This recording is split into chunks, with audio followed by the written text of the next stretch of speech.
They left her bound to a tree like a warning, the words scorched into the sign meant to break her spirit.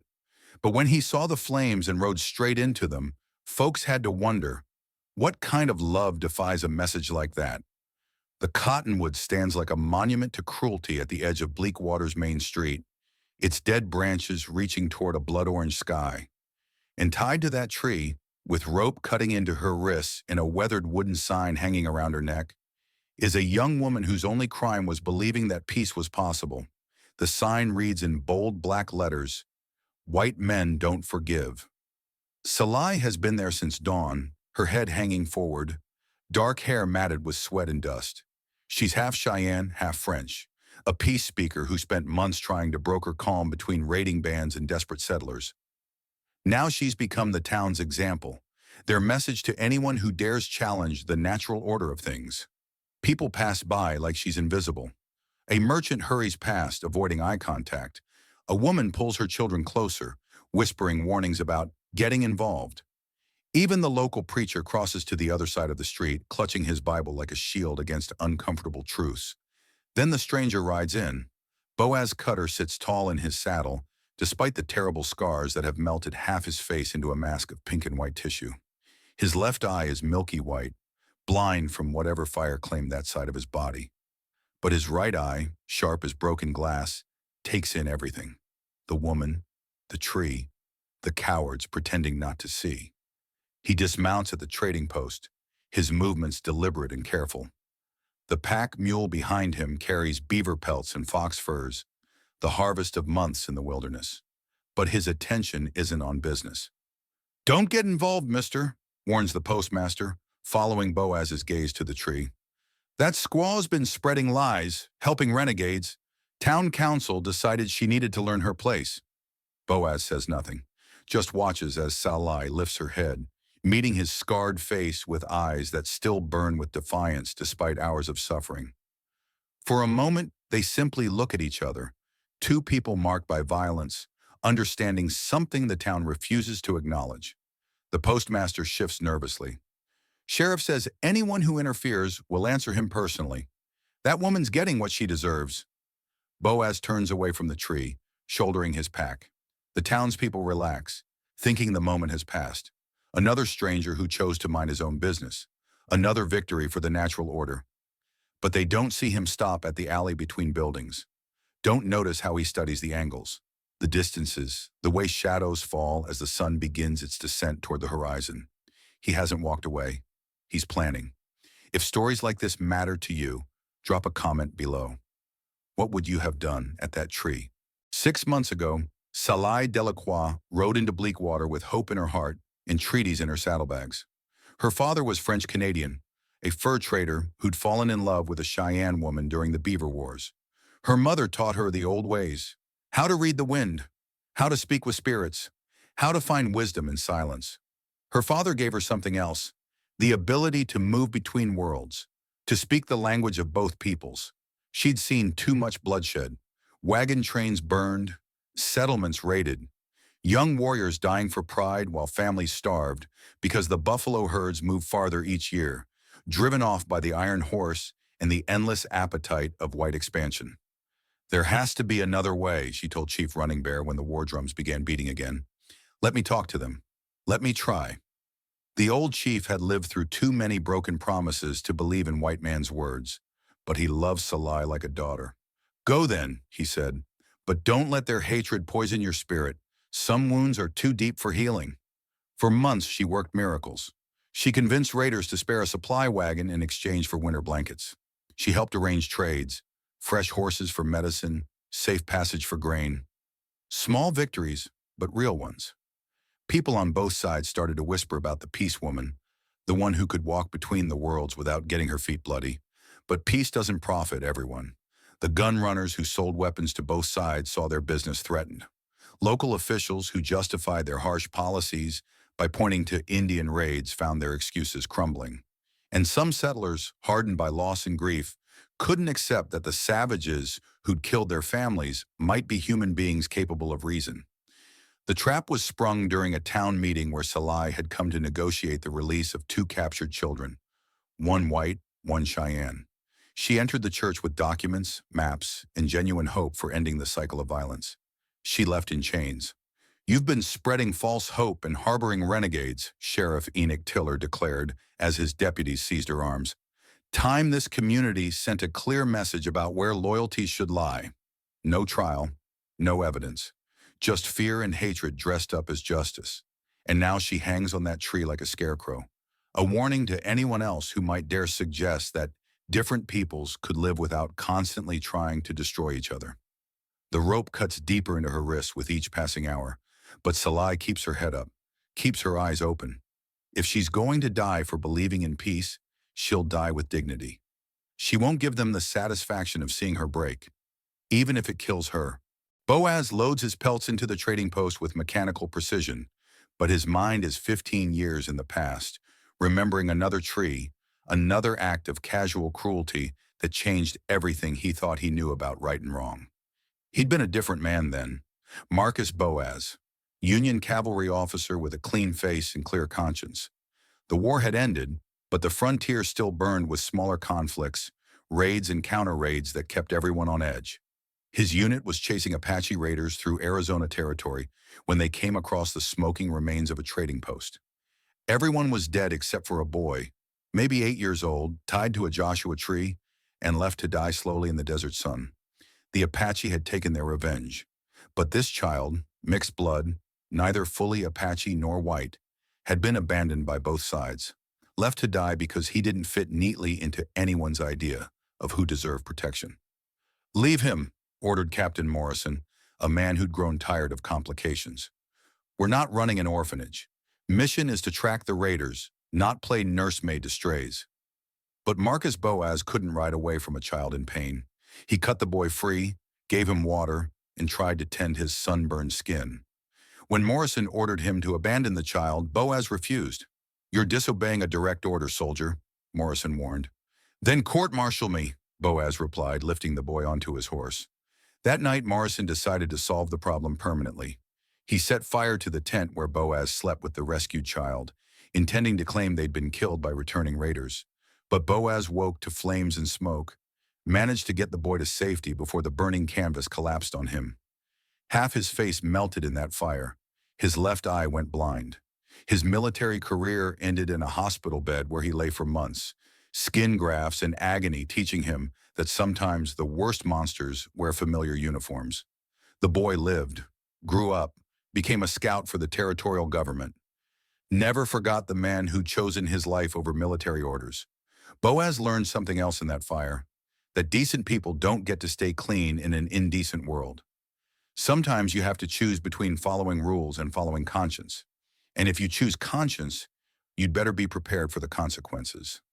Now, walking past his loaded mule toward the edge of town, he feels that old familiar fire building in his chest.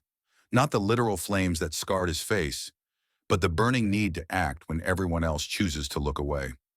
He disappears into the hills as sunset paints the sky red. But he's not running. He's gathering what he needs: rope, water, gunpowder, and the kind of quiet determination that comes from knowing exactly who you are when the choices get hard. The townspeople think they've seen the last of the scarred stranger. They're about to learn how wrong they are. Darkness falls over Bleakwater like a funeral shroud, and with it comes the worst of human nature. 3 men stumble out of the saloon, whiskey courage making them bold and cruel. They weave toward the cottonwood tree, boots scraping on the packed dirt, voices loud with alcohol and righteousness. "Look at her," slurs Pete Hawkins, the blacksmith's apprentice. "Still acting high and mighty. Still think you're better than us, squaw?" Salai doesn't respond. Hours of exposure have left her weak, but her silence isn't submission, it's strategy. She knows men like these feed on reaction, grow stronger when their victims show fear or anger. So she gives them nothing. Tom Brewster, the bank clerk, picks up a handful of stones from the street. "My cousin died in that raid last spring. Wonder how many good Christian folks this one helped murder with her peace talks." The first stone hits her shoulder. The second strikes her thigh. She doesn't cry out, doesn't flinch. Each impact is just another fact to endure, another test of will. "Answer when you're spoken to," Hawkins shouts, his own rock finding its mark against her ribs. From his office window, Sheriff Enoch Tiller watches the scene with the detached interest of a man observing the weather. He could stop it with a word, but stopping it would suggest that what's happening is wrong.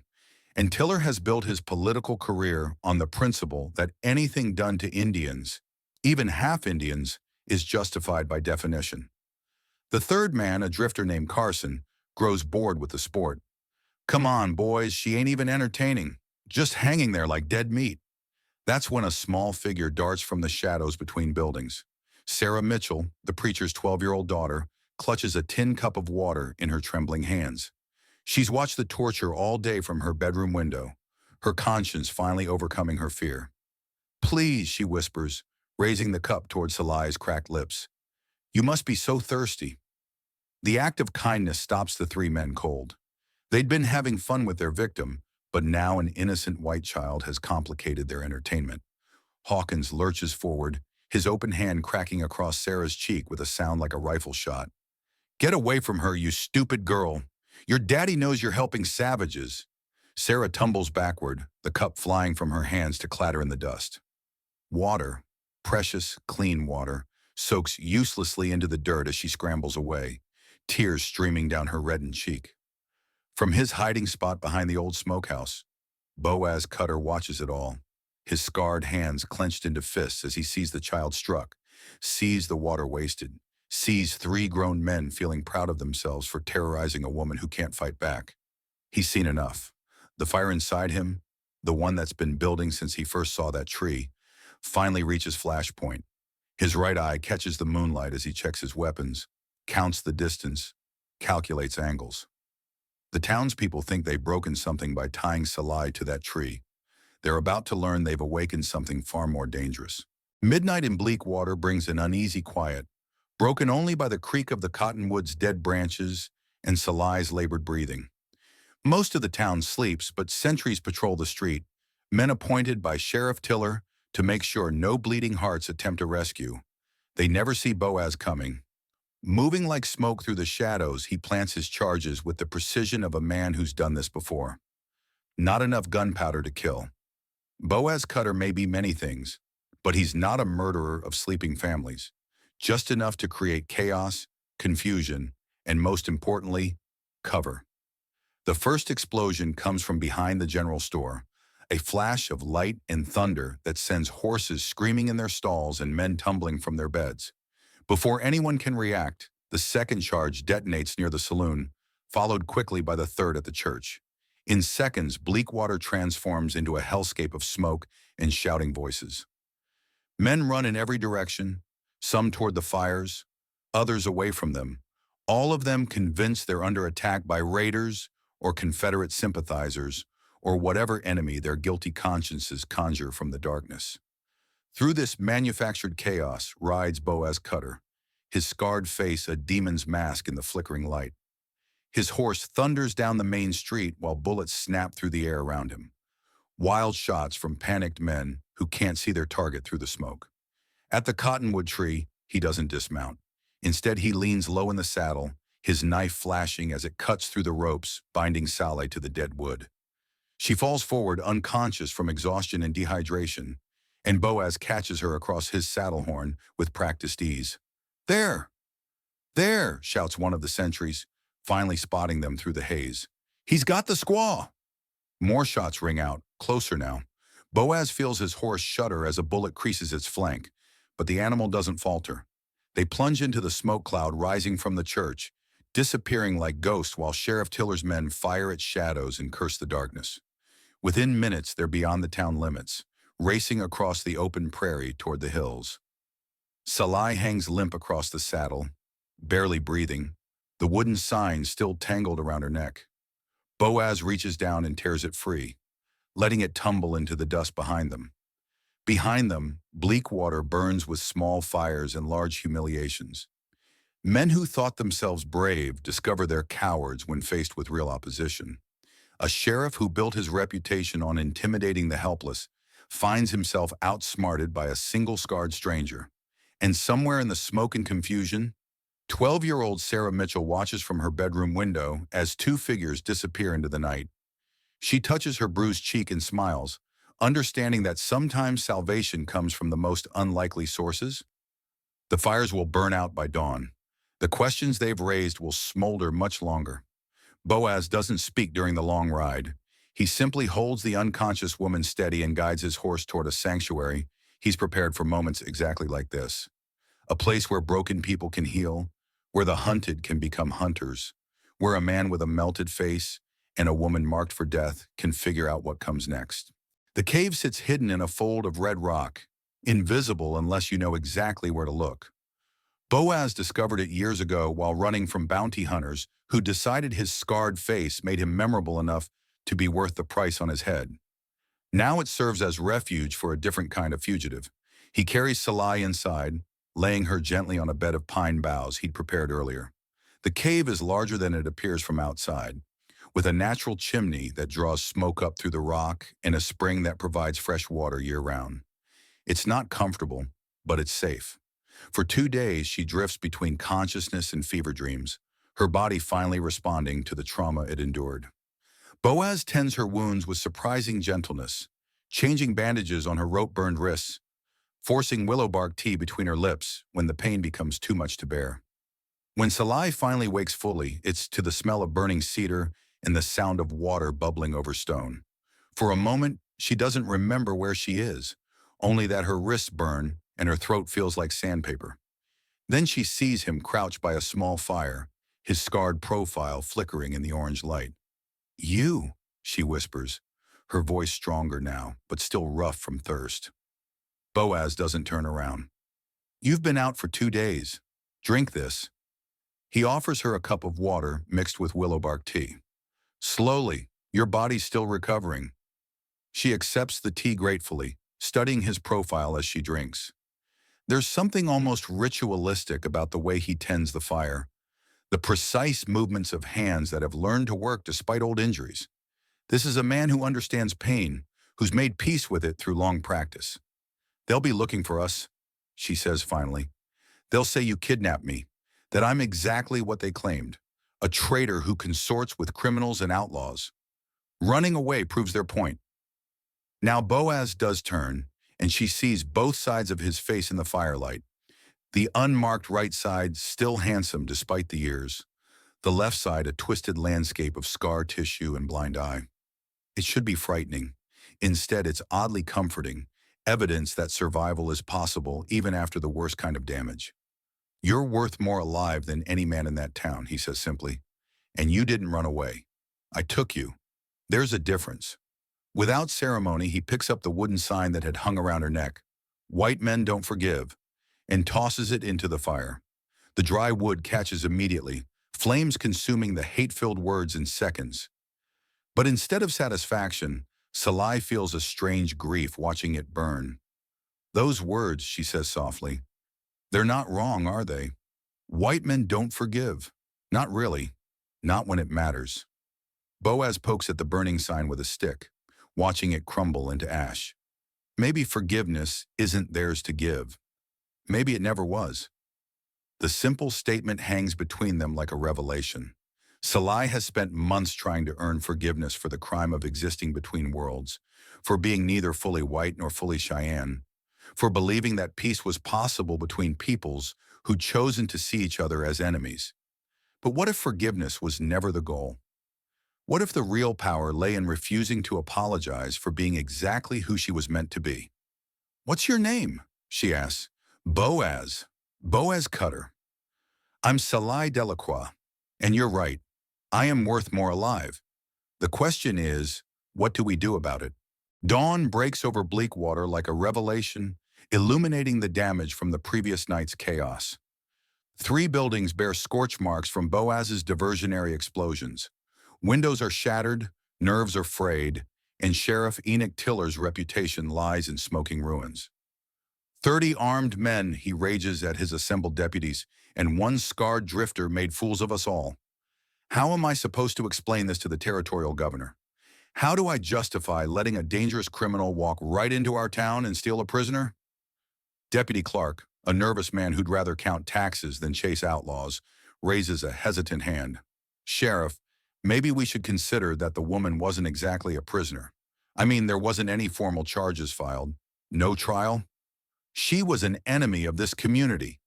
Tiller slams his fist on his desk, sending papers flying. And now she's been aided and abetted by a man with obvious criminal intentions. That makes this kidnapping, Deputy Clark. That makes it a federal offense.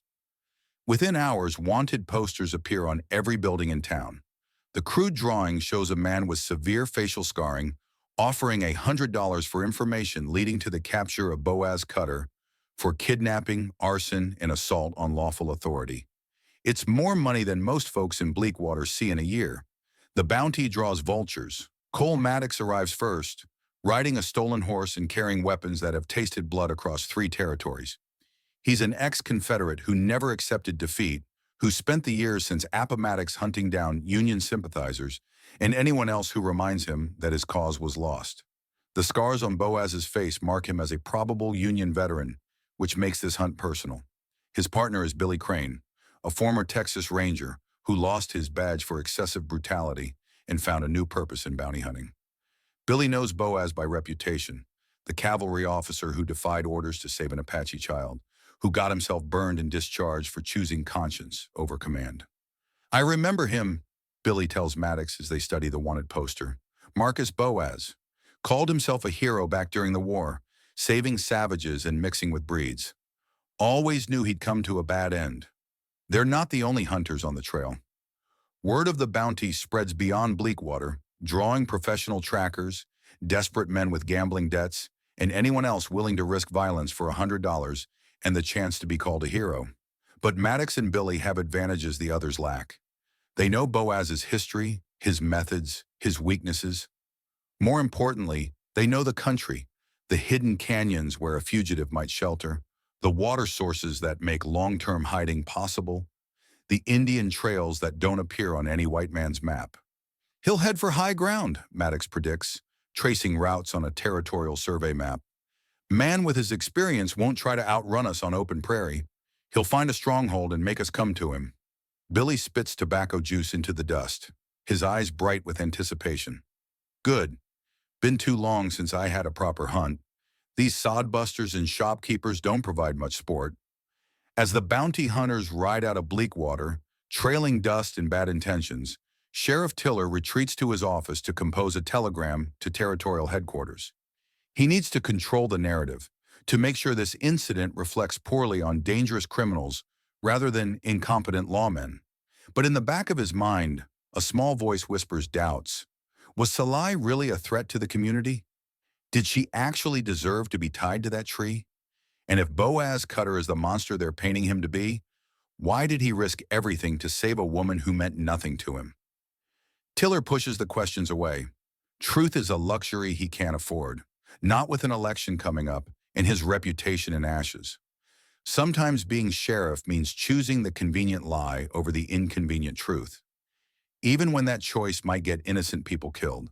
The sound reaches them on the 3rd morning, horses moving fast through the narrow canyon that serves as the only approach to Boaz's hideout. He's been expecting company since the moment he rode out of Bleakwater, but hearing them come still sends ice through his veins. Salai sits by the fire, much stronger now after days of rest and proper food. Her rope burns have scabbed over, and the hollow look has left her eyes. How many? 2 horses, 2 riders. Boaz checks his rifle, counts his ammunition. Professional hunters from the way they move, not townspeople looking for easy money. Through the cave mouth, they watch as 2 figures appear in the morning light. The first is Cole Maddox, an ex-Confederate who sits on his horse like a man born to violence, his cavalry saber catching the sunlight. The second is Billy Crane, a former Texas Ranger carrying a Spencer repeating rifle, the kind that can drop a man at 300 yards. Marcus Boaz! Maddox's voice echoes off the canyon walls. I know you're up there, you Union bastard. Time to pay for your sins.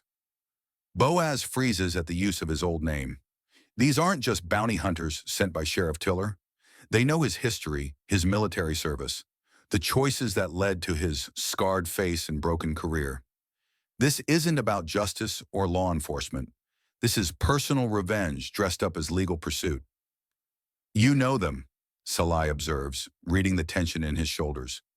Old enemies from the war, men who never forgave me for choosing conscience over orders. He moves toward the cave entrance, rifle in hand. Stay here. Whatever happens, don't come out until it's over. But Salai grabs his arm, her fingers surprisingly strong. There's been enough blood already. Let me talk to them. Maybe we can... No! The word comes out harder than he intended. These men don't want to talk. They want to kill me and claim you as a prize. Talking is what got you tied to that tree in the first place. The truth of it hits her like a slap. All her months of trying to broker peace, all her faith in the power of words and reason and compromise, what had it earned her? Rope burns and a sign around her neck marking her for death. Boaz positions himself behind a natural stone wall that provides cover while giving him clear shots at the canyon floor. His hands are steady despite the memories flooding back. Other ambushes, other fights, the terrible arithmetic of kill or be killed that he'd hoped to leave behind forever. You can't hide forever, Marcus, Billy Crane shouts, his voice thick with old hatred. We know about your little squaw girlfriend. Know how you like mixing with breeds and savages. Come on down and we'll make it quick. That's when the first shot rings out. Not from Boaz's position, but from the canyon floor.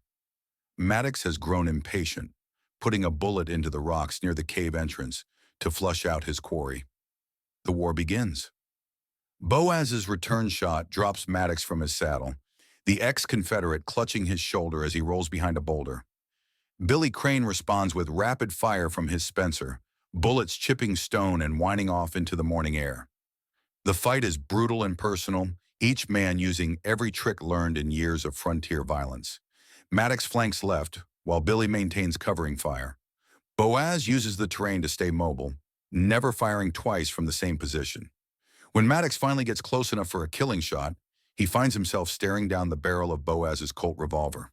The letter takes Salai 2 days to write, each word carefully chosen while she and Boaz rest in the cave and tend their wounds.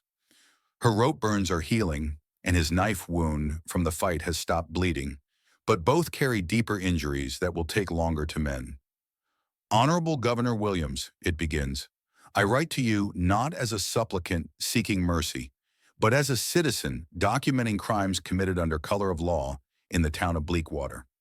She details everything, her months of successful peace negotiations, the town council meeting where she was seized without charges, the night tied to the cottonwood tree while officials watched citizens throw stones at a helpless woman.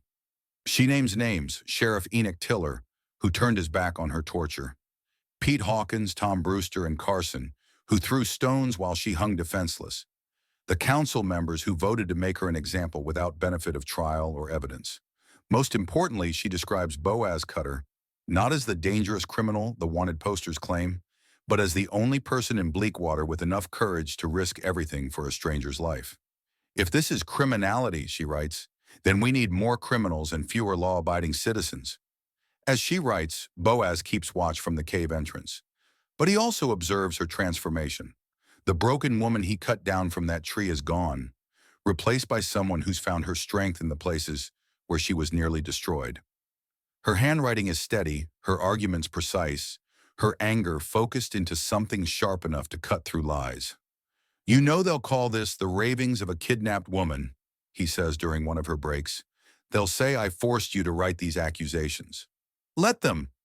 Salai looks up from her work, and Boaz sees something in her eyes he hadn't noticed before.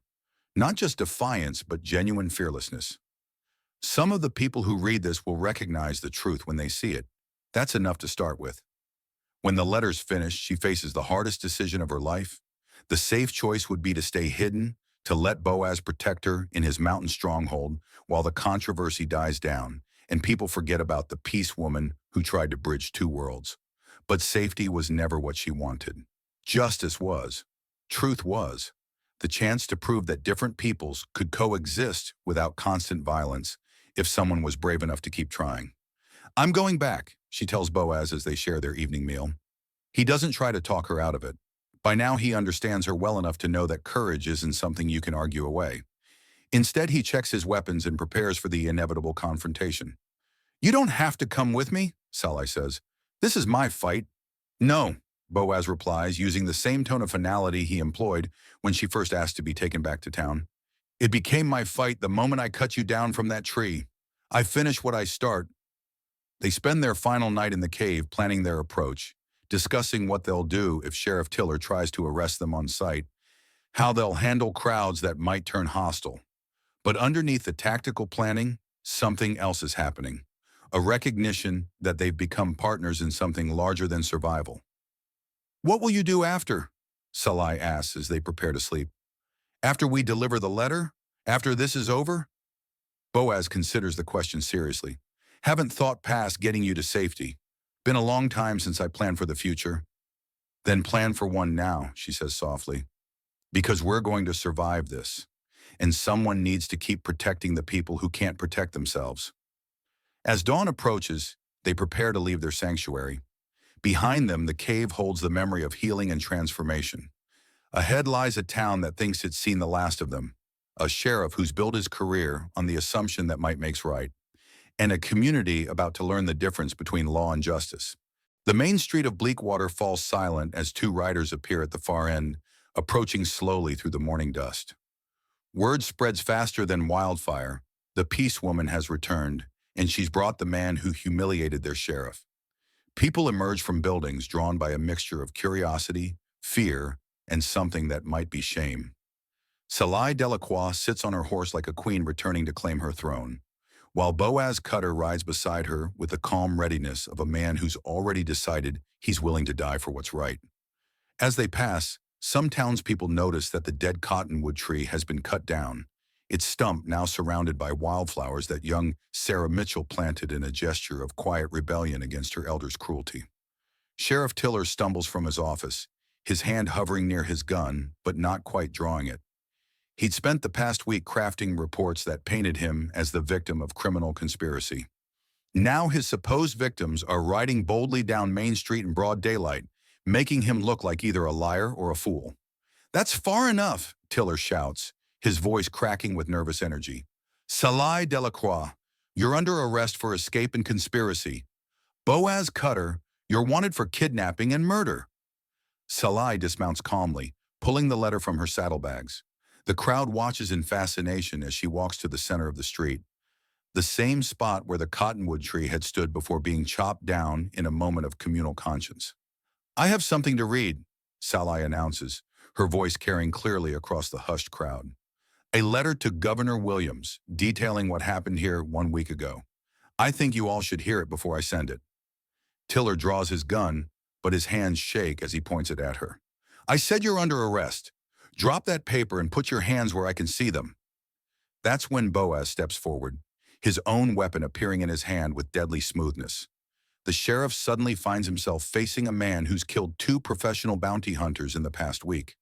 A scarred veteran who moves with the precision of someone who's survived more violence than Tiller has ever imagined. She's going to read her letter, Boaz says quietly. Anyone who tries to stop her will answer to me. The standoff stretches taut as piano wire. 2 guns pointed at each other, 2 men representing different versions of law and order, 2 philosophies about power and justice facing off in the dusty street. Then something unexpected happens. Dr. Patricia Henshaw, the town's physician, steps out of the crowd to stand beside Salai. I'd like to hear this letter, she says firmly. Moments later, blacksmith Tom Muller joins them. Then Sarah Mitchell breaks away from her father to stand with the woman she tried to help. One by one, people begin choosing sides. Not many, but enough to show that Bleakwater isn't entirely lost to fear and hatred. Sheriff Tiller looks around desperately, realizing that shooting an unarmed woman in front of witnesses might be hard to explain to territorial authorities. His political future crumbles as he watches neighbors he'd counted on for support standing with the enemy. Salai begins to read. Her voice is clear and strong as she details each crime, each act of cowardice, each moment when good people chose to look away rather than confront injustice. The letter doesn't just document what happened. It holds up a mirror to the community, forcing them to see themselves as they really are. When she finishes, the silence stretches long enough for everyone to understand what they've heard. Then she folds the letter carefully and looks directly at Sheriff Tiller. "You said white men don't forgive," she says, her voice carrying across the silent street. "You hung that sign around my neck like it was some kind of law carved in stone. But here's what you never understood. I wasn't asking for your forgiveness. I never needed it." She walks closer to the sheriff, close enough that his shaking gun hand couldn't miss if he pulled the trigger. But Tiller seems frozen, trapped between his fear of the scarred man behind her and his growing realization that shooting her now would make him a murderer in front of half the town. "I was trying to save lives," Salai continues, "yours included. I was trying to build something better than this cycle of hatred and revenge that's eaten away at everyone's souls. But you couldn't see past your own prejudice long enough to recognize salvation when it was offered freely." Dr. Henshaw steps forward. "Sheriff, lower your weapon. This woman isn't a criminal. She's someone who risked her life to bring peace to our community. If anyone should be arrested, it's the men who tied her to that tree without trial or evidence." "That's enough," Tiller shouts, swinging his gun toward the doctor. "All of you get back. This woman is a dangerous agitator who—" The sharp crack of Boaz's rifle cuts through Tiller's words. The sheriff's gun spins away into the dust, his hand numb from the bullet that passed close enough to burn his knuckles without breaking bone. He stares at his empty hand in shock, then at the scarred man who could have killed him, but chose mercy instead. "Next one goes through your heart," Boaz says calmly. "Your choice, Sheriff." The crowd holds its breath as Tiller weighs his options. He could call for help, but most of his deputies are conspicuously absent, suddenly finding urgent business elsewhere when the shooting started. He could try to rally the townspeople, but too many of them are looking at him with disgust rather than support. Finally, his shoulders slump in defeat. "This isn't over," he mutters, backing toward his office. "I'll wire the territorial authorities. They'll send marshals. You can't fight the whole government." "We're not fighting the government," Salai replies. "We're fighting ignorance. And ignorance loses when people choose to see clearly." As Tiller retreats, the crowd begins to disperse, but not before several people approach Salai to apologize, to offer support, to ask what they can do to help repair the damage that's been done. The tide is turning, slowly but unmistakably. Young Sarah Mitchell walks up to Salai with tears in her eyes. "I'm sorry I couldn't do more to help you," she whispers. "I brought water, but they hit me and—" "You did everything," Salai says, kneeling to the girl's level. "You showed courage when grown men showed cowardice. You reminded me that goodness exists even in dark places. That's more help than you know." As the afternoon sun climbs higher, Salai and Boaz prepare to leave Bleakwater again, not as fugitives this time, but as people who've spoken truth and lived to see it take root.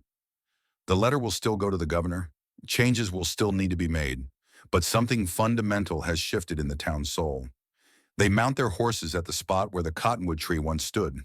The stump remains, but someone has planted wildflowers around it, a small gesture toward beauty growing from ugliness, hope emerging from hatred.